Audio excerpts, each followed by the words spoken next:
Hello guys, আজ আসলাম আমাদের জামালপুর সেই পুরনো বটগাছ দেখতে। অনেক ডালডুল ভেঙে গেছে,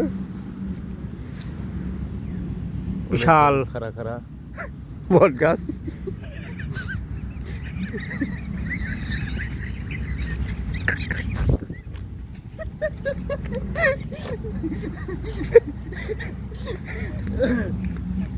এই যে দেখেন বট গাছের গোড়া উপরে ডালগুলো খারা খারা। বিশাল বড় বটগাছ। আর লাগে গোড়া অনেক বয়ে বয়ে করছে।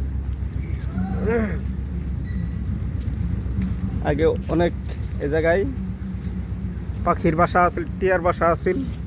এখন একটা টিয়া নাই, একটা ভূতের বাকি হলো। কোনো একটা পাখি নাই। এটাই কম করে হলো 200 বছর হয়ে গেছে গাছের বয়স, বেশি হবে। গ্রামের দৃশ্য খুবই সুন্দর। এদিক দিয়ে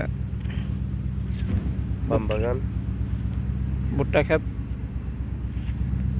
ওই যে চায়ের ক্ষেত।